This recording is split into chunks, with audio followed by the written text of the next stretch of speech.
All right, so we're going to be going over how to send yourself an email using Google Apps Script in Google Sheets.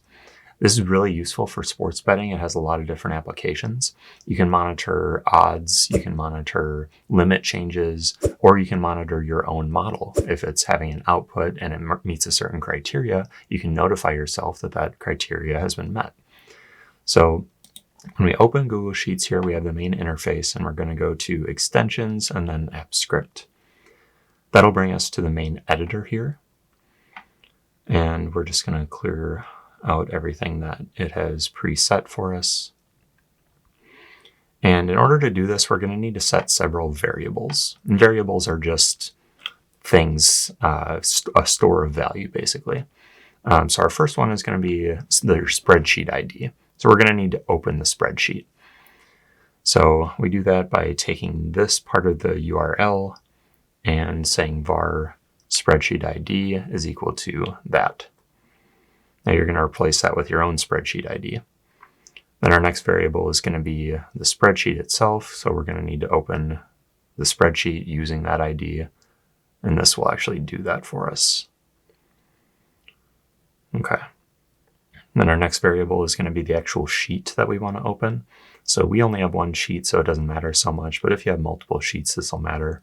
So you do spreadsheet.getSheets, and then what's called an index, which is 0, since it's the first sheet. Now, if you wanted to get the second sheet, you would index 1 there. Our next variable is var range. So we're going to need to get the range that we're interested in, and what we're interested in here's the value in A1. Then we need to set a threshold. So what do we care about it crossing? So we care about A1 crossing the threshold of 150. So now we can actually write our function. So our function we're going to call check criteria and send email. Now we want Sheets to automatically update things, and the way that we can do that really simply is with something called spreadsheet-app.flush. And that's just going to totally refresh the formulas to ensure we have the latest values. So now we can set some more variables. Now that we have it updated, our value variable is going to get the current value of our specified cell, which is A1. And then we actually need to send the email to ourselves. So we're going to do var email address, and I'm going to send it to info@bettered.org. And we're going to make a subject line. And we're going to say threshold has exceeded 150. Threshold has exceeded 150. And we're also going to give us the current value. And we're going to do that in the main message. So we're going to say untitled project has exceeded 150. And now we tell ourselves the current value, and we do that by just adding the value variable there. All right. Now, so we have our function, it's refreshing everything, we have our variable set, so we're going to say if value is greater than threshold, then we're going to have mail app send an email to our email address variable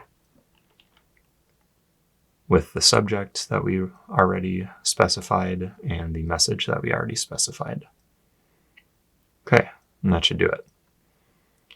So we have all our variables set, we have our function, we're getting the most current values after automatically forcing a reset.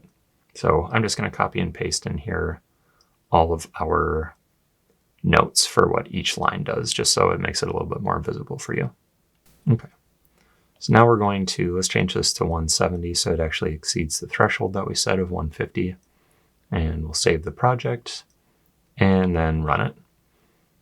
And we might get an error here, we might not. If we did everything right, we won't get any errors or any bugs. Okay, so we get the error of spreadsheet ID is not defined. And we're going to check the spreadsheet ID here, and that looks right. But it's not defined, so it's probably a problem with the actual variable. Okay, I see. So actually, in this first line here, I typed a capital D instead of a lowercase d, and then I used a lowercase d later on. So now this should work. That's actually good that we get to see how to work through a bug like that. Okay, now we ran it. It ran, executed well, and we see that we have an email sitting for us. Untitled project has exceeded 150, current value 170. So now you have an app script that will automatically refresh your page and then send you an email if the criteria is met. Now you can change the frequency that it's checking and refreshing and sending you an email just by going down to triggers and then editing here. You're going to select time driven. And if you want it to check every minute, you're going to do the minutes timer and set it to every minute. And this is the failure rate notification. So we'll say, just notify me hourly if it's failing. All right, we'll save those. And now it'll send us an email every minute that the criteria are met.